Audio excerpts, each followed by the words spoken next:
Alright, today we're going to review the Neoteric Feminine Tarot. This is rimless Neoteric Feminine Tarot deck. Yung unang ni-review natin is meron siyang parang border. But this one, borderless siya. Okay. So, why spell? Very affordable tong card na to.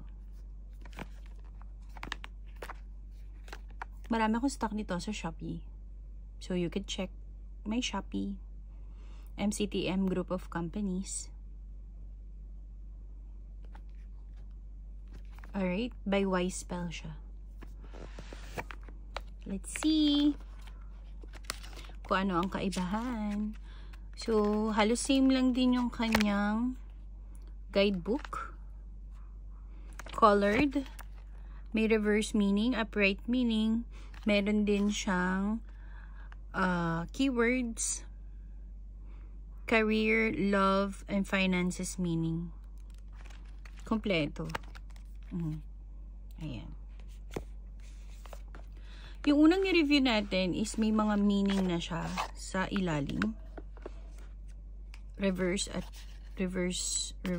ano. Nabenta na kasi siya kaya hindi ko na siya mapakita sa inyo or may compare.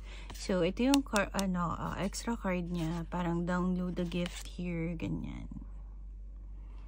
Alright. Quality of card. Y spell. So, pag Y spell, maganda rin talaga mga cards nila. Affordable and quality ang card ni Y spell. Kaya, mas marami akong stocks ng Y spell talaga. Kasi, ang ganda ng mga images, plus, affordable siya. Worth it, kumbaga. Pwede ba siya ng reverse? Yes, pwede po siya ng reverse reading. Hindi siya halata. Okay? Quality ng card, makapal po siya. Ayan, makapal siya. Hindi siya basta-basta magbe-bend. Alright? So, sa kamay, standard size of tarot, makapal, kasi malaki na yung kamay ko, pero yung grab ko sa kanya, ayan o, makapal yung card. Okay? Mag-flip through na tayo. Ilalagay ko siya dito sa gilid. So, kapag medyo mabilis, you can pause the video. Maglalagay ako ng music sa background. Okay?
Okay.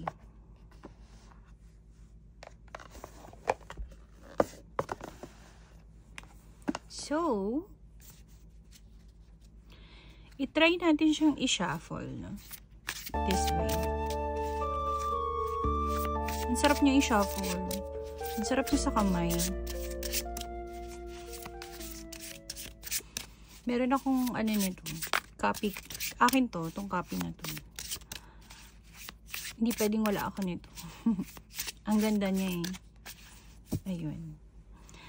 Ang ganda niya, diba? Ang colorful, feminine na feminine. Ang ganda. Ang ganda niya. I love it. So, try natin siya i-shuffle ng casino.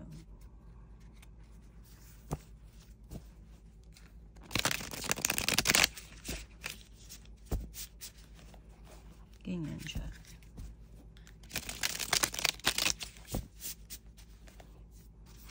Try naman natin ang other way. Like this.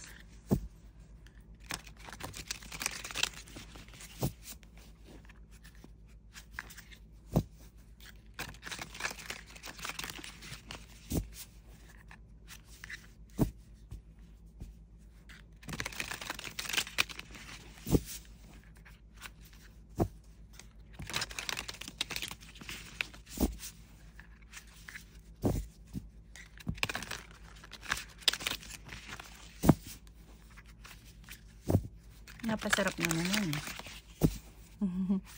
O, diba? Try natin.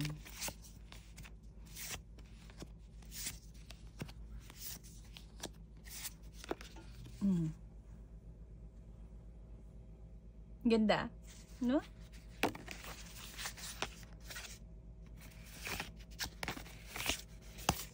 So, Y-Spell. Okay. Very affordable ang mga Y-Spell. So, halos lahat yata ng Y-Spell meron ako.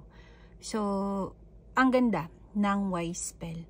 Ang ayoko lang sa Y-Spell pag yung may mga gold gilded. Kasi pag may gold gilded, nag-fade. Hindi ko gusto kapag may gold gilded. But this one, I love this.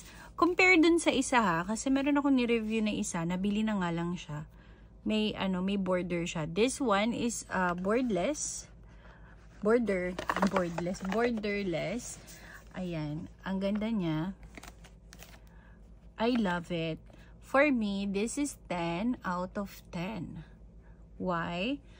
Ang ganda ng image, colorful, affordable. So, hindi to aabot ng 2,000 pesos. I think this is just sa Shopee ko, 1,899 or 1,699. So, I'm not sure kung magkano nilagay ng secretary ko. Kasi, binabase lang naman namin sa kung magkano siya talaga. Tapos, we convert it to dollars plus the shipping. So, ganun.